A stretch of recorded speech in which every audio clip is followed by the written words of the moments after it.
जय गुरु जी। गुरु जी की प्यारी प्यारी संगत जी को जय गुरु जी। संगत जी, जैसे कि हम श्री शिव महापुराण पढ़ रहे हैं, इसका खंड 2 रुद्र संहिता, और कल हमने पढ़े थे इसके अध्याय 9 से 14 तक, जिसमें हमने पढ़ा था कि भगवान शिव की पूजा करते समय कैसे अपने आप को स्वच्छ करें, कैसे स्नान आदि करें, उसके बाद कैसे दातुन करें, और कैसे भगवान शिव को पूजते समय किन किन बातों का ध्यान रखें, कौन से पुष्प चढ़ाएं, जिसमें कि 2 पुष्प निषेध माने गए हैं। एक है चंपा का पुष्प और दूसरा है केतकी का पुष्प। दोनों ही निषेध बताए गए हैं। इसके अलावा आप भगवान शिव पर कोई से भी फूल अर्पित कर सकते हैं। आज हम पढ़ेंगे 15वें अध्याय से। चलिए ज्यादा समय ना गवाते हुए शुरू करते हैं। ओम नमः शिवाय, शिवजी सदा सहाय। ओम नमः शिवाय, गुरुजी सदा सहाय। जय गुरुजी, शुक्राना गुरुजी, जय जय गुरुजी। 15वां अध्याय, कैलाश और बैकुंठादि की उत्पत्ति का वर्णन। नारद जी बोले, हे सुरश्रेष्ठ ब्रह्मा जी, आपने हमको जो अद्भुत और परम पवित्र कथा सुनाई है, इसके लिए आपको धन्यवाद है। अब इसके अनंतर और भी जो चरित्र और सृष्टि का प्रकार है, वह सब सुनाने की कृपा कीजिए। सूत जी बोले, यह तो आपने अच्छी बात पूछी है। इसके पश्चात जो कुछ हुआ और जैसा मैंने सुना है, वैसा मैं आपसे कहता हूँ। ब्रह्मा जी बोले, जब सनातन शिव जी अंतर्ध्यान हो गए, तब मैं और विष्णु अत्यंत सुख को प्राप्त हुए। फिर मैंने हंस का और विष्णु ने वाराह का रूप धारण कर सृष्टि के लिए लोकों के रचने का विचार किया। इस पर नारद जी ने पूछा कि आप दोनों ने अन्य रूपों को छोड़कर हंस और वाराह का रूप क्यों धारण किया? इसका क्या कारण था? सूत जी कहते हैं कि शिवजी जी के चरण कमलों का स्मरण कर ब्रह्मा जी बोले, हंस की ऊपर जाने की गति निश्चल होती है और तत्व अतत्व के विभाग में उसे शीर नीर जैसा ज्ञान करने की बुद्धि होती है। हंस ज्ञान और अज्ञान के तत्व का निर्णय करने में समर्थ है। इसी कारण मुझ ब्रह्मा ने हंस का रूप धारण किया और वाराह की गति नीचे जाने में निश्चल होती है। इसी कारण विष्णु जी ने वनचारी वाराह का रूप धारण किया। इस रूप द्वारा विष्णु जी ने भव कल्प वाराह कल्प रचना चाहा। उसी दिन से यह वाराह कल्प कहलाया। हे नारद, तुम्हारे एक प्रश्न का उत्तर हो चुका। अब सृष्टि की रचना विधि सुनो। जब शिवजी जी अंतर्ध्यान हो गए, तब मैं शिवजी जी को नमस्कार कर विष्णु जी के ज्ञान को प्राप्त हुआ। मेरा मन सृष्टि करने में लग गया। फिर उपदेश कर विष्णु जी भी अंतर्ध्यान हो गए।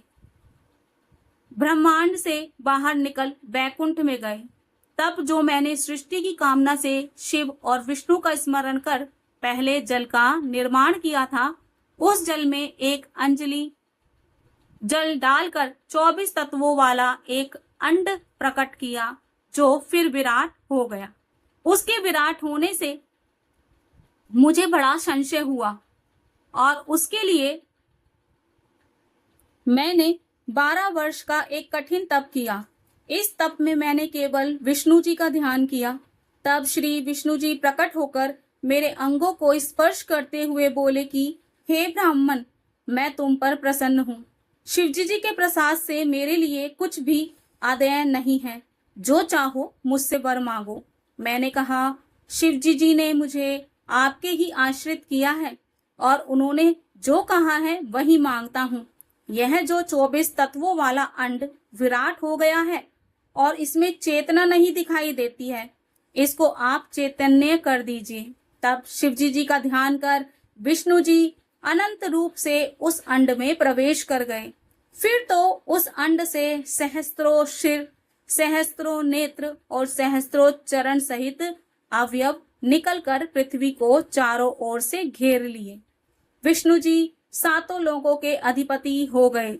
शिवजी जी ने उन्हें अपने कैलाश के ऊपर स्थान दिया। कैलाश वह स्थान है जहां कभी भी नाश नहीं होता। सुंतरा में सृष्टि रचने लगा। तब पहले पाप की सृष्टि उत्पन्न हुई, जिसमें अविविधता और तम की प्रधानता थी। उसमें मैंने स्थावरों की रचना की। फिर मैं मुख्य सृष्टि की रचना के लिए शिव जी का ध्यान करने लगा। तब तिरछे चलने वाले जीव प्रकट हुए। इनसे भी मुझे संतोष न हुआ। तब मैंने सात्विकी की देवताओं की सृष्टि की, परंतु इसमें भी कार्य साधन नहीं हुआ। अतः मैंने शिव जी की आज्ञा से रजोगुण वाले मनुष्यों की सृष्टि की। इस प्रकार जब मेरी 5 प्रकार की सृष्टि हो गई, तब मैंने सर्गों की रचना का विचार किया। तब महत सर्ग, सूक्ष्म भौतिक सर्ग और तीसरा वैकारिक सर्ग उत्पन्न हुआ। फिर वैकारिक सर्ग से प्राकृतिक सृष्टि 8 प्रकार की हुई, और जब इसी प्रकार प्रकृति में विकृत हुई, तब नवा कुमार सर्ग हुआ, जिसका वर्णन करना कठिन है। फिर उपयोगी द्विजात्मक सर्ग हुआ, जिसमें सनकादियों का महान कौमार्य सर्ग हुआ। हे सनकादि, मेरे ऐसे मानस पुत्र हुए जिनमें की महान वैराग्य संपन्न था। जब मैंने उन्हें सृष्टि रचने को कहा तो उन्होंने वैराग्य दिखाया। इससे मुझे अत्यंत क्रोध आया, यहाँ तक कि मेरे नेत्रों से आंसू की बूंदें टपकने लगी। तब विष्णु जी ने आकर मुझे समझाया कि शिव जी का तप करो। मैंने बड़ा तप किया। तब मेरे बहु नासिका के मध्य से तीरमूर्ति अर्ध नारीश्वर महेश्वर अपने पूर्ण अंश से सबके ईश्वर अजन्मा तेज की राशि साक्षात उमा के पति सर्वज्ञ सबके कर्ता नील लोहित नाम वाले शिव जी प्रकट हुए। उन्हें देखकर मैं प्रसन्न हुआ और कहा कि अब आप ही अनेक प्रकार की सृष्टि कीजिए। तब वे देवदेव महेश्वर अपने ही तुल्य बहुत से रुद्रों की सृष्टि करने लगे। यह देख मैंने उनसे फिर कहा कि देव अब आप जनन मरण वाली प्रजाओं की रचना कीजिए। इस पर करुणानिधि महादेव जी हंसने लगे और बोले कि नहीं, मैं ऐसी अशोभन सृष्टि का ना करूंगा जो कि कर्मवश दुख के सागर में पड़े। मैं तो दुखियों का उद्धारक हूँ और उनको अच्छी तरह गुरु मूर्ति के द्वारा ज्ञान प्राप्त कराता हूँ। अतः दुख रूप वाली प्रजा का निर्माण आप ही कीजिए। मेरी आज्ञा से तुम्हें माया की बाधा न होगी। ब्रह्मा जी ने कहा कि ऐसा कहकर नील लोहित भगवान शंकर शीघ्र ही अंतर्ध्यान हो गए। इति श्री शिव महापुराण द्वितीय रुद्र संहिता का 15वां अध्याय समाप्त। जय गुरु जी, शुक्राना गुरु जी, जय जय गुरु जी, हर हर महादेव। 16वां अध्याय मानवादिक सृष्टि उत्पत्ति। ब्रह्मा जी बोले, इसके पश्चात शब्दादि पंचभूतों द्वारा पंजीकरण करके उनसे स्थूल आकाश, वायु, अग्नि और जल, पृथ्वी, पर्वत, समुद्र, वृक्षादिक और कालादि से युक्त युग पर्यंत कालों की भी मैंने रचना की तथा और सृष्टि के बहुत से पदार्थों को मैंने रचा।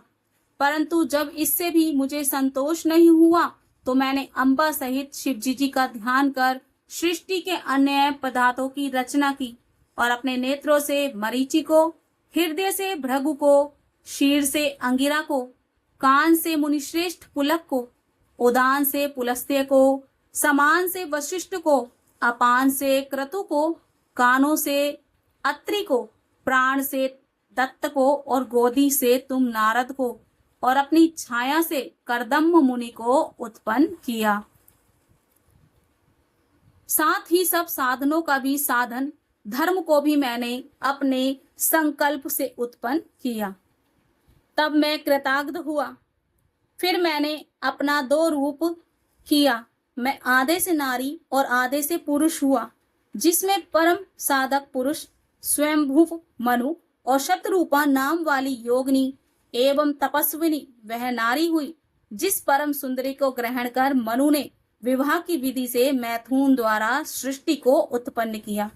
तब उससे मनु जी ने प्रियवत और उन्तानपाद नामक 2 पुत्र तथा आकृति, देवहूति और प्रसूति नाम की 3 कन्याएं उत्पन्न की और आकृति को रुचि नामक मुनि को और देवहूति को कर्दम मुनि को दिया तथा उत्तानपाद की छोटी बहन प्रसूति को दक्ष प्रजापति को दिया, जिनकी संतानों से चराचर जगत भर गया।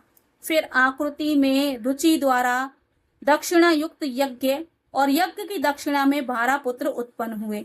फिर देवहूति में कंदर्म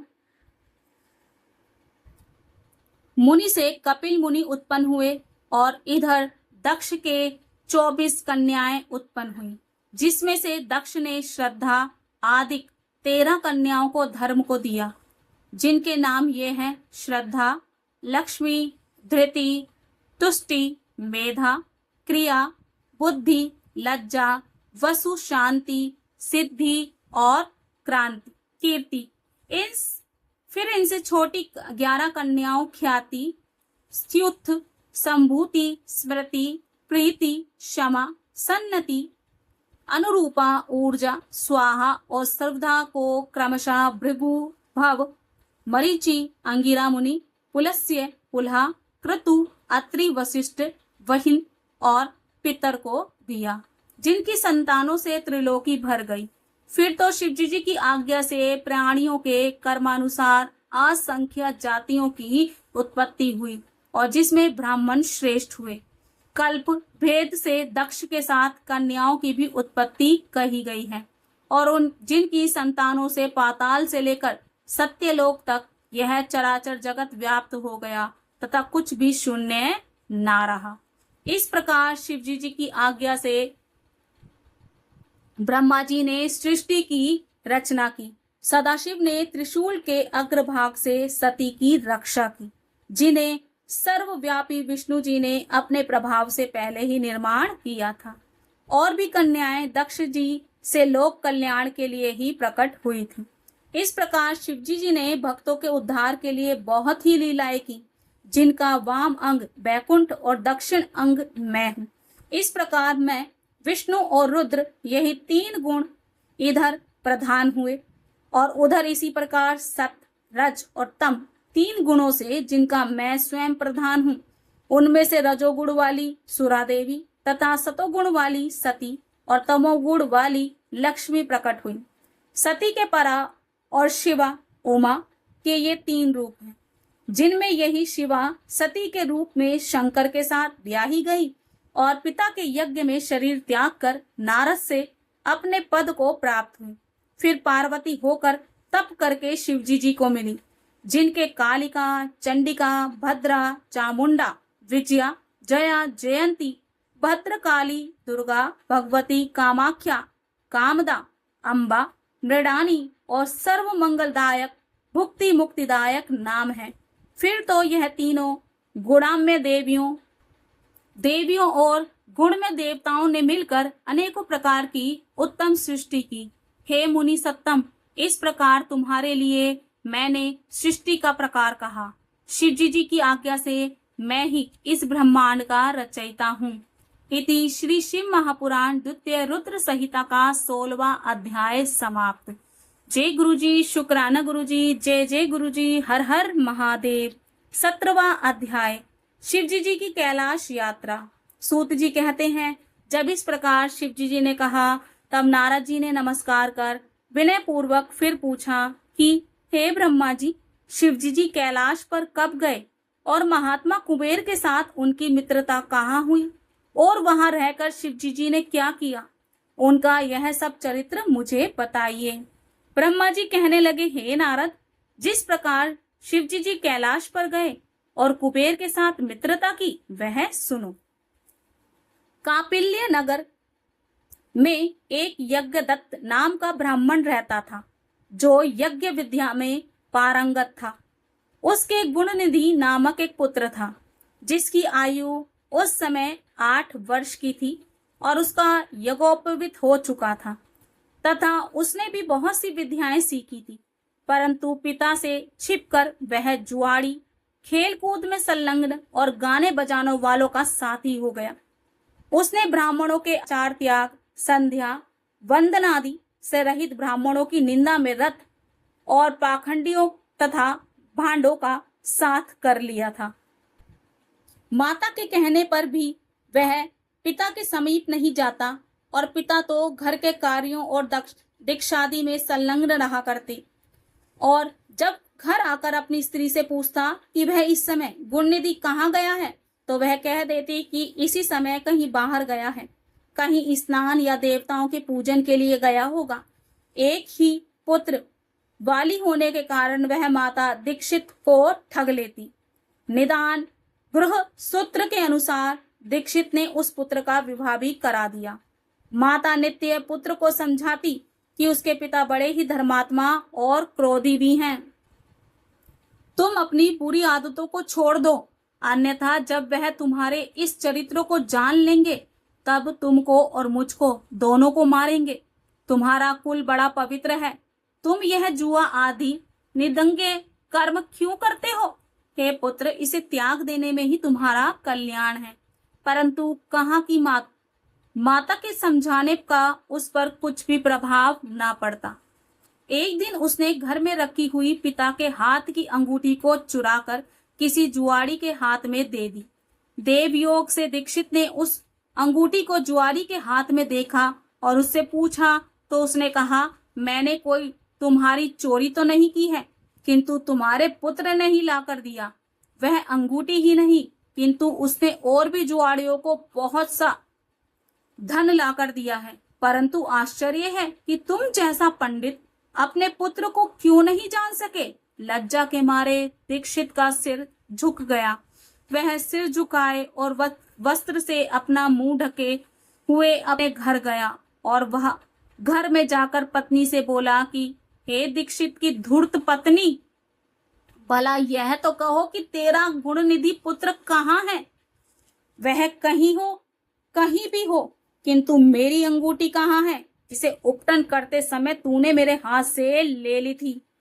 उसने कहा, मैंने कहीं रख दी है। स्मरण की मध्याह्न का समय है और इस समय स्नान आदि में संलग्न हूं, क्योंकि अतिथियों के आगमन का समय बीता जा रहा है, जबकि पकवान आदि भी मुझे शीघ्र तैयार करने हैं। पूजा की सामग्री भी तो अभी एकत्र न कर सकी हूँ। दीक्षित ने कहा, सत्य है। हे असत्य पुत्र को उत्पन्न करने वाली, तू बड़ी सत्यवादिनी है। इसी ने से तो जब मैं पूछता था कि वह कहाँ गया है, तब तू मुझे अपनी बातों में बहला दिया करती थी। पत्नी से ऐसा कहते हुए ब्राह्मण यज्ञदत्त घर की और चीजें ढूंढने लगा, परंतु जब एक भी चीजें ना मिली, क्योंकि पुत्र ने उन्हें जुए में दे डाला था और उसकी माता पुत्र की ममता में पड़कर उसके दोषों को छिपाती फिरती थी, तब सारा दोष अपनी पत्नी का जानकर उस ब्राह्मण ने जल लेकर स्त्री पुत्र को तिलांजलि दे दी और किसी श्रोत्रिय ब्राह्मण की कांता से अपना दूसरा विवाह भी कर लिया। इति श्री शिव महापुराण द्वितीय रुद्र संहिता का 17वां अध्याय समाप्त। जय गुरु जी, शुक्राना गुरु जी, जय जय गुरु जी। 18वां अध्याय, यमदूतों से शिव गणों की वार्ता। ब्रह्मा जी ने कहा, हे नारद, जब यह समाचार दीक्षित के पुत्र को मिला तो वह ग्रह त्याग कर कहीं दूर जाकर अपने भविष्य की चिंता करने लगा। कभी माता की ममता का स्मरण, कभी पिता की धर्मज्ञता और कभी अपनी मूर्खता पर पश्चाताप करने लगा। निदान भूख प्यास से पीड़ित संध्या का समय एक शिव मंदिर के पास जाकर बैठ गया, जहां शिवरात्रि के व्रत में शिवजी जी के पूजन हेतु सपरिवार समस्त सामग्रियों से युक्त होकर आया। जब वह सब प्रकार की शिव की पूजा कर चुके और घर से लाए हुए पकवान आदि उन पर चढ़ा चुके, तब भूख पीड़ित यज्ञदत्त का पुत्र उसे कैसे ग्रहण करे, इसके लिए वह मंदिर की आड़ में छिपकर सब देखता रहा। जब वे लोग पकवान आदि चढ़ाकर किंचित विश्राम करने लगे तो उनकी आंखों में झपकी आते आते यज्ञदत्त का पुत्र धीरे से उठकर मंदिर में प्रवेश कर गया और जो कुछ भोग चढ़ा था सब लेकर चंपत हो गया।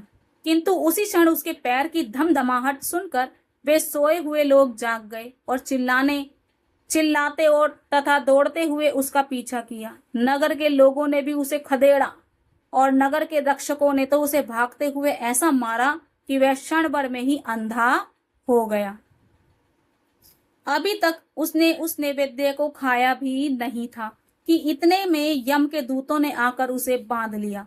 परंतु ज्यों ही वे उसे ले जाना चाहते थे कि दिव्य विमान पर बैठे हुए शूलधारी शिवजी जी के पार्षद भी उसे लेने के लिए वहां आ गए और बोले कि हे यमराज, हे गणों, अब इस परम धर्मात्मा ब्राह्मण को छोड़ दो, क्योंकि इसमें कोई पाप शेष नहीं रहा।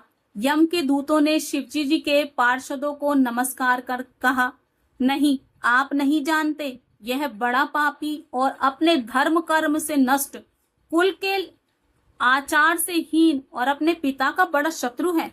यह देखो, इसने शिवजी जी का निर्माल्य भी चुराया है। शिव निर्माल्य के भक्षक और उल्लंघन करने वाले को तो छूने से भी पाप लगता है, परंतु धर्म में जैसी जानकारी आप सबको है वैसी ही हम सबको नहीं है। अतएव यदि इसमें कुछ धर्म का लेश हो तो हमें भी सुनाइए। तब शिवजी जी के किंकिर उन पार्षदों ने कहा कि हे यमदूतों, इस यज्ञदत्त के पुत्र ने जहां बहुत से पाप किए हैं, वही इसने पाप रहित धर्म भी किए हैं। जिसने लिंग के सिर पर गिरती हुई दीपक की छाया को इसने निवारण किया और रात्रि में इसने अपना वस्त्र फाड़ कर दीपक में बत्ती डाली। प्रसंगवश इसने शिव पुराण का श्रवण किया तथा इसे ऐसे ही और भी कार्य किए हैं। व्रत रहकर इसने शिवजी जी की पूजा का दर्शन किया, स्थिर चित्त से द्वार पर बैठा रहा। इस कारण यह भी हमारे साथ शिवलोक को जाएगा और कुछ दिनों तक वहां रहेगा। फिर पाप रहित होकर यह कलिंग देश का राजा होगा, क्योंकि यह ब्राह्मण क्षेत्र निश्चय ही शिव का प्रिय है। तो प्रसन्न हो अपने लोक को जाओ। ब्रह्मा जी कहते हैं कि यह सुनकर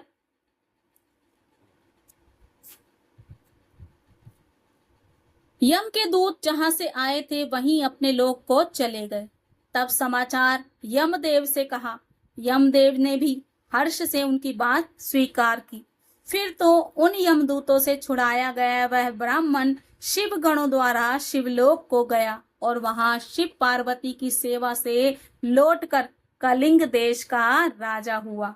वहां उनका नाम अरिंदमन पड़ा और उसने अपने राज्य में शिव भक्ति का अच्छा प्रचार और प्रसार किया और शिव मंदिर में रत्नों के दीपक जलाते रहने से वह अलकापति हुआ। शिवजी जी की थोड़ी सी सेवा बहुत फलदायक हुई। यज्ञदत्त के पुत्र गुणनिधि का यह चरित्र जो सुनेगा उसकी सब मनोकामनाएं पूर्ण होंगी और उसे बड़ा संतोष प्राप्त होगा। हे ऋषियों, अब जिस प्रकार देवताओं के शीरमोर शिवजी जी ने कुबेर से मित्रता की वह आख्यान भी सुने। इति श्री शिव महापुराण द्वितीय रुद्र संहिता का 18वां अध्याय समाप्त। जय गुरुजी, शुक्राना गुरुजी, जय जय गुरुजी, हर हर महादेव। 19वां अध्याय एकाक्षी कुबेर का परिचय। ब्रह्मा जी ने कहा, जब मेरा पहला पद्म कल्प हुआ था तब उसमें मेरे मानस पुत्र पुलस्त्य से विश्वा का जन्म हुआ, जिसके एक वैश्रवण नाम का पुत्र हुआ, जिसने अलकापुरी को भोगा और उग्र तप द्वारा शिवजी जी की आराधना की। उस समय मेघवाहन कल्प प्रारंभ हुआ था। तब अलकापुरी अद्वीश्वर के उग्र तप को देखकर शंकर जी प्रकट होकर उससे साक्षात दर्शन देने आए।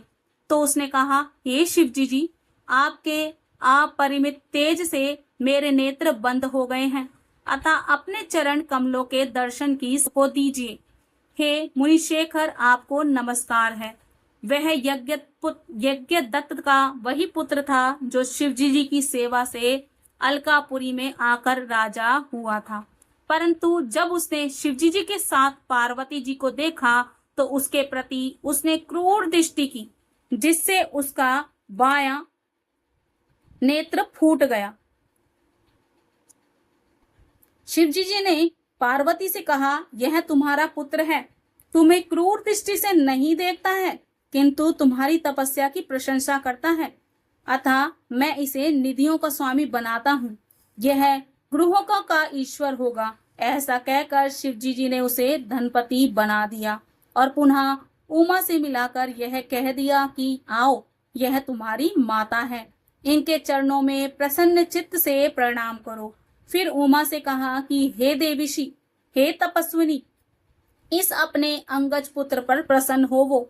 तब जगदम्बा पार्वती प्रसन्न हो यज्ञदत्त के उस पुत्र से बोली, हे वत्स, तुम्हारी शिवजी जी में सर्वदा निर्मल भक्ति होवे, परंतु तुमने जो अपने बाएं नेत्र से तिरछे होकर मुझे देखा है, इससे तुम्हारा बायां नेत्र तो नहीं रहेगा, किंतु देव ने तुमको वर दिया है, उसके अनुसार तुम कुबेर बनकर रहो।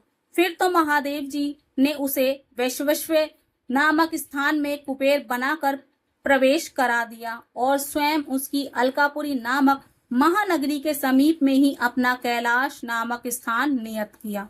इति श्री शिव महापुराण द्वितीय रुद्र संहिता का 19वां अध्याय समाप्त। जय गुरुजी, शुक्राना गुरुजी, हर हर महादेव। 20वां अध्याय, कुबेर और शिव का सखा भाव वर्णन। ब्रजी बोले, हे नारद, अब तुम वह आख्यान सुनो जिस प्रकार कुबेर कैलाश पर्वत पर तप करने आया और उसके तपोबल से शिवजी जी वहां पहुंचे। कुबेर को कठिन तप करते देखकर ब्रह्मा के अंश से उत्पन्न रुद्र शिवजी जी की इच्छा से वहां जाने के लिए उत्सुक हुए और जोर जोर से अपना डमरू बजाने लगे, जिसकी ध्वनि त्रैलोक्य में व्याप्त हो गई।